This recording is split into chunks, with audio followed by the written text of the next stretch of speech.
Olá, estamos iniciando o programa Realidades, Direitos Humanos e Cidadania, seu espaço privilegiado de críticas e debates sobre grandes temas sociais. Hoje a gente conversa sobre o tema da ética animal e para isso nós convidamos aqui o Leandro Ferraz, que é economista, escritor, roteirista, tem todo um trabalho dentro dessa área da causa animal, com o Altruísmo Eficaz Brasil, que ele vai falar um pouquinho, a própria Sociedade Vegetariana brasileira e coisas bem interessantes nesse tema. Bem-vindo, Leandro. Eu gostaria de iniciar perguntando a você por que trazer esse tema da ética animal, da questão da defesa animal em períodos aí tão complicado, eticamente falando, né, de até destrutividade, violência entre os próprios seres humanos. Bom, obrigado pelo convite, Marcelo. Acho que essa é uma provocação muito boa. Na verdade, tem dois conceitos muito importantes que ajudam a gente a pensar em todos os problemas em conjunto, né? Assim, a gente tem o conceito de expansão do círculo moral, que tem um livro do Peter Singer, do filósofo, que também fala um pouco sobre isso. Eu não sou filósofo, mas eu tento, na verdade, resumir e comunicar essa ideia, porque ela também é uma base do autismo eficaz. O Peter Singer é um dos grandes fundadores e que leva a bandeira do autismo eficaz no mundo. E aí essa expansão do círculo moral. Então, assim, a gente começa muito, né, pensando em si próprio, sempre colocando as nossas necessidades acima das necessidades dos outros. E aí é isso. Quais são os outros círculos morais que a gente precisa levar em consideração? Então, esse é um conceito que aí eu trouxe aqui um slide para a gente resumir, e aí acho que fica mais didático para a gente ver. E o outro conceito é o de especismo. O especismo ele é tido também, esse conceito foi criado em 1970, 73, na verdade, por um filósofo de Oxford, amigo do Peter Singer, e aí o Peter Singer ajudou a divulgar bastante esse conceito. Naquele momento, eles começaram a analisar, né, experiências com macacos lá na Inglaterra e como elas eram dolorosas, assim, e às vezes desnecessárias. Né? A gente vê assim, poxa, é necessário ou não é? Mas assim, naquele momento, só para fazer paper, para publicar, para aumentar o currículo, eles estavam lá, né, colocando, né, veneno, ácido no olho de macaco, sendo que já tinham visto que aquele ácido já tinha reagido e deixava cego o macaco. Tem experiências grandes de deixar, né, primatas em solitárias por 20 anos para ver se eles ficam em depressão. Então, assim, tem coisas que a gente trata outras espécies com, com consideração nenhuma do sentimento delas, né? Então, assim, o especismo é isso. Se o racismo, o machismo é achar mais importante, né, que outras minorias, e o especismo é isso também, se achar mais importante do que outros indivíduos sencientes que são capazes de sofrer, que têm seus interesses em viver, em buscar alegrias, prazeres, evitar sofrimentos, evitar dor. Então, esses são, acho que, os dois conceitos principais para a gente ver por que a causa animal é importante e sempre foi importante, né? A expansão do círculo moral e o especismo. E a gente já trata também, né, de maneira diferente os animais, né? A gente esquecendo a comparação entre animais e humanos, só entre animais e outros animais. Quando a gente vê um cachorro sendo, né, sofrendo marteladas na cabeça, né, um vídeo de alguém que flagrou alguém maltratando um cachorro, a gente fica, né, horrorizado e tem leis contra isso, já trata de uma maneira diferente do que quando a gente vê um vídeo de alguém martelando a cabeça de um porco, né, ou a cabeça de uma galinha. Né? E aí, quando a gente para e pensa, 100% da nossa nutrição pode vir com nada de origem animal, a gente, poxa, a gente está sendo especista entre o cachorro e o porco, entre o cachorro e a galinha, porque às vezes quando a gente fala o especismo entre o humano e os animais, fica esse ponto, né? Poxa, os animais não podem ser tratados iguais aos humanos. Tá bom, então vamos ver só entre os animais como a gente já trata eles diferentes, sendo que, né, pela capacidade de sofrimento, o porco tem a mesma capacidade de sofrimento do que um cachorro, né? Tem a mesma capacidade de buscar alegrias, felicidades, família, conexão, amizades do que um cachorro também, né? É mais pela cultura da gente ter tido o cachorro mais próximo. É muito interessante ver que hoje tem uma cultura, né, que se afastou muito da natureza em geral, né? E aí é engraçado porque o termo animal, né, até onde eu sei, significa alma, tem alma vital, participa da vida. Algumas religiões, né, principalmente o budismo, tem essa visão da compaixão por todos os seres, são manifestações da vida. Eu acho que até também dentro de uma espécie mística de cristianismo e outras dimensões, tem essa consideração pelos seres, mas parece que a nossa cultura se afastou tanto desse aspecto do sagrado, né? Como é que você vê essa dimensão assim será que isso não reverbera também em termos dos animais, a própria destruição ecológica, né? E aí os animais estão aí dentro também. Sim, não, é perfeito. Inclusive, ontem a gente fez uma mostra de cinema pela SBB aqui em São Paulo, passou a tarde no cinema com vários curtas, e tinha um curta americano que reunia diversos depoimentos de religiosos, e se chama Anima, justamente, né, de aula, diversos religiosos falando sobre a questão animal nessa religião. E aí todos, né, acho que eram diversos religiosos veganos, sem se alimentar de animais e sem, né, explorar animais no seu dia a dia. E aí eles defendendo, assim. E aí tinha até, como você trouxe o cristianismo, tinha até, né, pessoas da Igreja Católica falando que a tradução da Bíblia, inclusive no Gênesis ali, do Deus deu domínio aos humanos, deu domínio dos animais aos humanos, né? Então teriam dado o direito de dominar os animais. A palavra domínio não é usada nesse sentido de dominar, foi traduzida errada do hebraico, e no hebraico aquela palavra seria, o melhor tradução seria tutelar. Então, assim, deu tutela dos animais para os humanos, deu a responsabilidade em relação aos animais para os humanos. Então, é um tipo de atitude muito diferente, dominar animais e tutelar, né? Ser o tutor, né? A gente tem tutores de humanos, e os tutores humanos com outros humanos não maltratam os outros humanos, né? Então, assim, tutelar é tomar conta, atender às necessidades, cuidar, né? Não é dominar. Então, assim, só por essa tradução, e aí era legal que era uma liderança católica mesmo, falando sobre essa tradução da Bíblia. É interessante, né? Eu fico pensando, talvez esse aspecto assim da consideração ética e moral não seja até o mais forte para convencer as pessoas, infelizmente, né? Porque a crise ética é tão grande já em relação aos seres humanos entre si, estender essa compaixão, essa consideração, esse sagrado parece estar tão difícil. Mas aí eu queria entrar contigo nesse ponto, né? Tem uma coisa que, na verdade, a destruição do animal, como está sendo feita, a criação de animais dessa forma, é a destruição do ser humano. Eu queria que você explicasse essa conexão que é tão grande que as pessoas não têm nem ideia, né? De que, por exemplo, a segunda maior causa de destruição ambiental no planeta é a questão animal, né? Então, falar um Sim. pouco da ligação uma com a outra. Aqui eu trouxe projetar, tem um slide que fala a questão do leite, porque a gente às vezes fala muito da carne, né? E a carne ela tá muito claro isso, né? Só quem não quer ver todo o desmatamento que a carne gera, toda a emissão, acho que é 30% das emissões no Brasil de gás carbônico são do desmatamento e da indústria da pecuária. Mas aqui, ó, deixa eu projetar, porque fez parte de um texto que eu fez parte de um texto que eu escrevi e tinha eu puxei esses dados do Our World in Data aqui, né? Esse quadro central é um site de Oxford que faz também diversos estudos, né? Então, assim, só para a gente ver 4 dimensões de como tomar leite de vacas, de animais, ele leva ao aquecimento global, à poluição, à destruição de rios, né? Assim, se a gente compara, para fazer 1 litro de leite, a gente usa em área de terra que vai precisar de ser desmatada ou que não pode ser, né, reflorestada, a gente poderia reflorestar muita área no Brasil, só para fazer 1 litro de leite são quase 9 metros quadrados que são necessários. Enquanto isso, né, leite de aveia, menos de 1 metro quadrado, de soja, de amêndoas, de arroz, muito menos.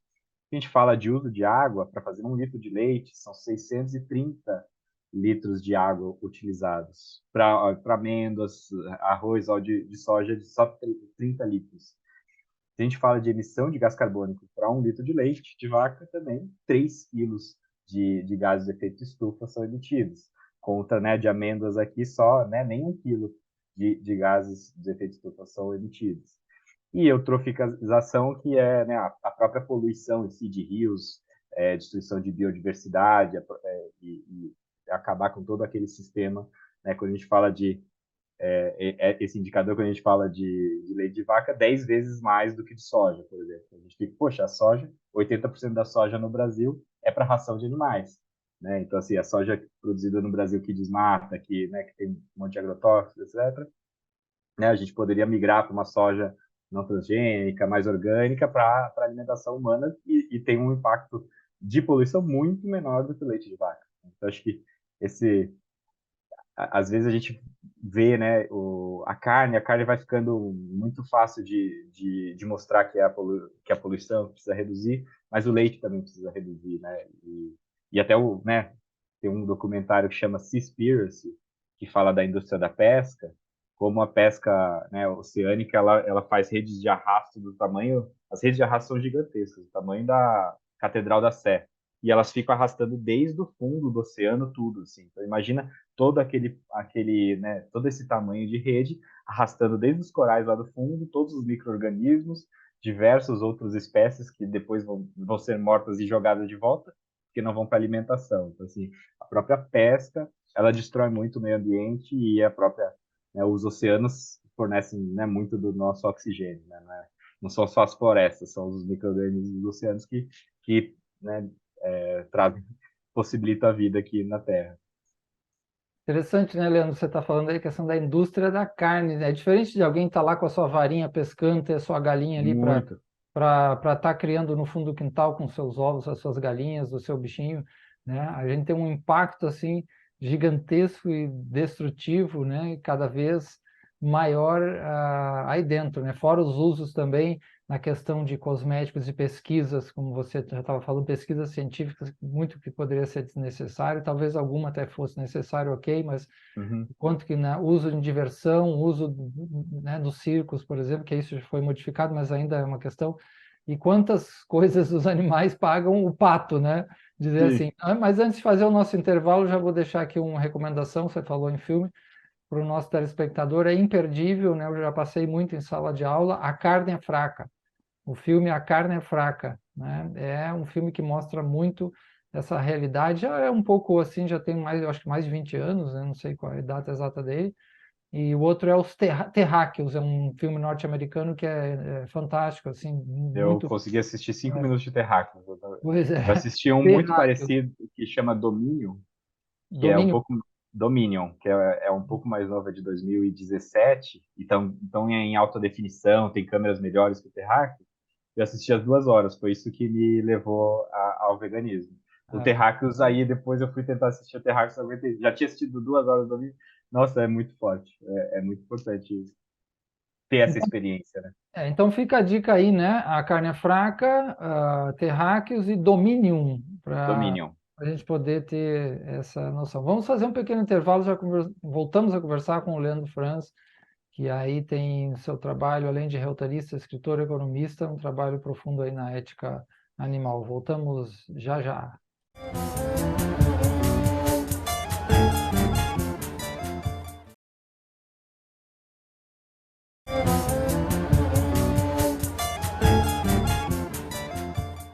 Estamos de volta conversando sobre o tema importante da ética animal com o Leandro Franz, que é economista, escritor, roteirista e também um militante da causa ambiental, faz parte da Sociedade Brasileira Vegetariana e foi também do altruísmo, né, que ele vai falar um pouquinho depois, Brasil. E fala um pouco aí da questão moral, você falou Peter Singer, um grande autor, o círculo moral, né, a extensão desse círculo.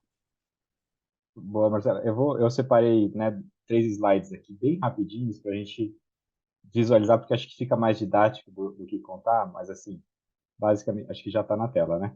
Basicamente, a expansão do círculo moral, a ideia bem resumida do Peter Singer e de outros também, é assim, a gente começa aqui embaixo, a gente começa pensando só no próprio umbigo, né? Tudo, só o que nos afeta em termos de prazer e dor é que importa, o prazer e dor dos outros não importa. Então, até posso, né, meu prazer sobrepor a dor do outro e isso justifica. Daí a gente vai vendo, não, família e amigos também importa, o sofrimento deles também importa, eu preciso, né, levar a consideração moral para eles, buscar que eles sejam, não, também felizes, etc. E a gente vai expandindo cada vez mais, né, comunidade, nosso local, nosso bairro, nossos amigos, vai para etnia, vai para país, vai para religião, para outros segmentos, e aí até que a gente consegue, né, expandir para todos os seres humanos o nosso ciclo moral. Então, né, reduzir, brasileiro é mais importante que argentino. Não, né? Assim, todos são seres humanos capazes de sofrer com direitos morais e devem ser considerados, né? E aí, assim, o último passo são os animais, né?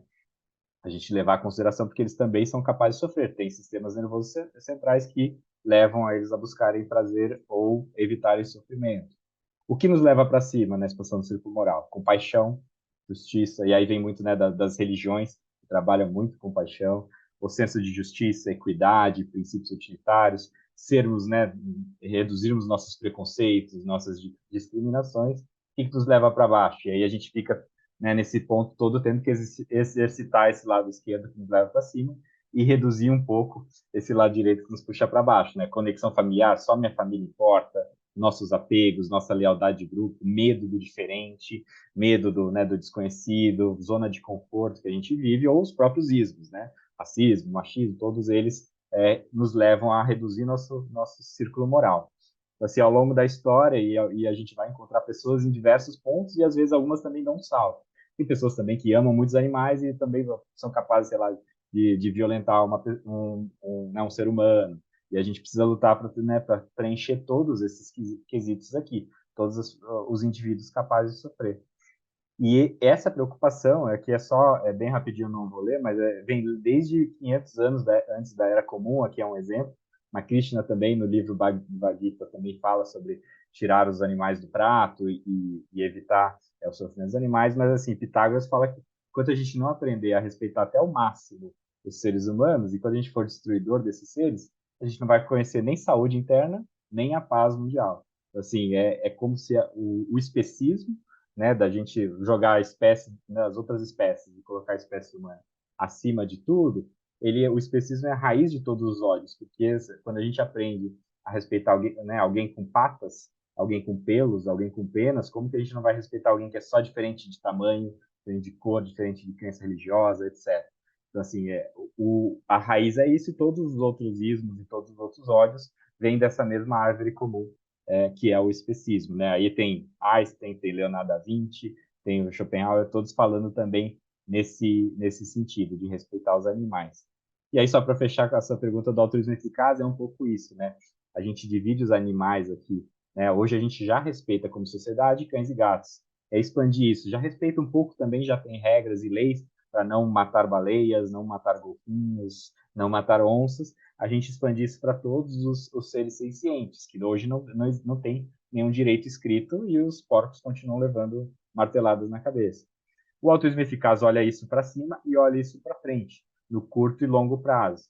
E aí a gente fala de aquecimento global, a gente fala de não destruir os biomas. Um exemplo bem legal para olhar para o longo prazo é assim, imagina você andando numa trilha, você quebra por querer uma garrafa, sem se importar que alguém, uma garrafa de vidro, que alguém daqui a 10 anos vai passar ali e cortar o pé. Então, assim, a gente consegue também se preocupar no tempo, no futuro, com as próximas gerações, com as próximas vidas que vão passar ali. Então, assim, desde pensar em aquecimento global até não deixar, né, quebrar um lixo, né? Então, um pouco, esse é o caminho do altruísmo eficaz, olhar para cima para todos os seres sencientes e também ao longo do tempo, porque a gente tem um futuro longo pela frente de convivência, esperamos cada vez mais pacífica entre humanos de locais, religiões, etc., diferentes, e entre humanos e outras espécies, né? Todos somos animais humanos e animais não humanos. Muito bom, Leandro. Isso é muito importante. Eu fiquei pensando aqui um dos temas chaves, eu sempre penso que é como fomentar essa compaixão, estender esse círculo moral, né, esse círculo ético que possa fazer esse ponto, né? Porque as pessoas às vezes até têm informação, mas eu sei, daqui a pouco já, como se esquecesse, eu quisesse esquecer antes naquele acomodismo, naquele hábito, né? E é tão ruim se guiar apenas pelos hábitos que podem ser danosos. Então, se vocês conversam isso, vocês têm alguma coisa sobre isso, e aí isso eu digo vocês, é o Altruísmo Eficaz Brasil, depois puder falar um pouco sobre esse movimento, Altruísmo Eficaz Brasil, além da Sociedade Vegetariana Brasileira. Aqui a gente está começando a construir essa comunidade. A gente tem crescido mais nesses últimos 2 anos pós-pandemia, então já tem alguns núcleos no Rio de Janeiro, em Minas, aqui em São Paulo, e são grupos que buscam, né, olhar para os maiores problemas da humanidade. E aí, assim, a causa animal é um dos pilares, outros pilares são, né, guerras nucleares, conflitos tecnológicos, conflitos políticos, a ameaça da inteligência artificial, aquecimento global, em diversos desses temas. Então, a gente também tem um guia de carreira, a gente traduziu. O Autismo Eficaz foi fundado na Inglaterra, né? E por filósofos ingleses. E aí, a gente traduziu, eles têm um guia gigantesco, que é um e-book gratuito. Então, é um site que chama 80 mil horas para jovens pensarem como conectam suas carreiras com os principais problemas globais para seres humanos e também para animais. E aí, sim, como unir o útil ao agradável, né? O que as pessoas gostam de fazer, estão começando a buscar seus caminhos de carreira com, poxa, essas carreiras eu gosto de fazer e ainda ajuda os principais problemas da humanidade, então pode ser um caminho que ajuda. A gente está nessa construção da comunidade aqui no Brasil. E a gente, assim, a sua pergunta a gente conversa bastante. Tem alguns testes, né? Documentário funciona bem, porque é isso, como você falou, acesso à informação. Primeiro, a gente precisa ver o que está acontecendo, né? Será que a gente sabe exatamente o que acontece com os animais na indústria? E aí esses filmes funcionam e tem até umas estatísticas de 60% das pessoas que assistem têm vontade de tirar os animais do prato, pelo menos do prato. Né? Tem entretenimento, rodeio, né? Zoológico, mas assim, pelo menos do prato, tem vontade. E aí passa os dias, vai na semana e aí continua, né, naquela volta para o estado original. Então é uma coisa que tem que ser alimentada diariamente, essa expansão do círculo moral. Senão a gente esquece e vai para a zona de conforto, vai para o piloto automático e volta a nem pensar no assunto, né? Acho que é isso, é um pouco de olhar, ter acesso à informação dos bastidores e ter acesso à informação de que a gente pode viver sem explorar animais, a gente pode viver sem se alimentar de nada de animais e ter uma saúde perfeita, né? Então, assim, qual que é a única coisa que precisa suplementar? É B12, a vitamina B12, que é de uma bactéria. Isso é menos de 50 centavos por dia. Então, assim, também é super acessível. E a alimentação vegana é super acessível. Arroz, feijão, batata, salada, legumes, ela é super diversa, né? Então, assim, isso é outro mito, né? É 30% mais barata uma alimentação vegana do que uma alimentação com carne, queijo, ovos. É só que os industrializados veganos, né, aquela que vai na praticidade, ainda estão mais caros por terem as indústrias menores, têm um menor poder de escala. Isso no futuro os industrializados vão melhorar, mas a parte mais saudável, que é o não industrializável, que é a comida de verdade, é 30% mais barato do que uma alimentação com carne, ovos, leite. E tem várias modalidades, né? Por exemplo, a pessoa pode ser um ovo lácteo vegetariano, né? Aí já tem uma outra visão. Ele pode ser um vegano, que é o total. Tem modalidade, ou até mesmo diminuir o consumo do animal, sabendo de tudo isso, sabendo que pode beneficiar a sua saúde, que você pode descobrir tantos alimentos vegetais maravilhosos, a riqueza incrível, incomensurável, né? Que a saúde a gente sabe que está nos alimentos, nas raízes, nas folhas e de fato nos frutos, né, e muito menos nas carnes de carboidratos e açúcares, né? Então é uma Uhum. coisa bem, É um a gente caminho, acaba, né? isso, a É gente um, é um acaba caminho, enriquecendo. assim. O ideal é não explorar e não, né, não tirar os animais da sua alimentação, tratá-los como tutelar. A gente cuida deles, a gente não domina eles. Mas nesse caminho é super natural. Primeiro tira a carne, ou primeiro tira o leite, que é o mais viciante, porque tem a caseína, e a caseína que faz, né, o bezerro voltar a mamar na mãe, né, que o leite da vaca é para o bezerro, não é para o ser humano. Às vezes, assim, o que você consegue tirar, começa a tirar. E aí todo dia pensa, o que eu consigo tirar amanhã? E aí vai indo, né? Vai no seu ritmo, mas sempre pensando que o ideal é tirar, né, a crueldade que os animais. Certo, Leandro, a gente está encerrando mais algum minutinho aqui, um minuto e meio, mais ou menos. Falar um pouquinho do seu livro, alguma mensagem final? Então, esse ano eu lancei A Libertação dos Bichos, é uma nova versão da Revolução dos Bichos do George Orwell. Na verdade, eu traduzi e ela é 95% são as palavras do George Orwell. Só que eu trouxe aqui mais para o Brasil. Então, é uma fazendinha no Brasil, com animais brasileiros, em vez de ser lá na Inglaterra. Tem as estações do ano, tem uma dinâmica mais próxima para o leitor poder, né, se conectar. E aí tem a mensagem, né, dos animais. No primeiro capítulo, eles buscam a libertação do fazendeiro. Eles fazem um discurso e resolvem fazer aquela revolução. Do capítulo 2 ao 10 é todo o dia após a revolução, como eles se organizam para fazer autonomia e lidar com a fazenda. Mas é bem divertido, é importante. A Libertação dos Bichos. Tem e-book também ou só impresso? Assim? Ainda não tem e-book, mas É. impresso tem na Amazon, tem na internet, na livraria, a editora Letramensa, mas acho que mais uns 6 meses vai sair em e-book.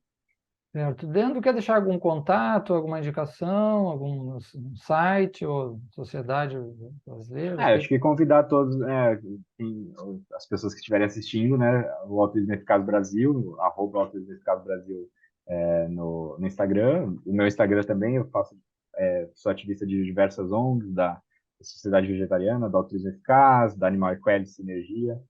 Então, acho que assim, a gente tenta sempre formar grupos e trazer mais gente para expandir o ciclo moral.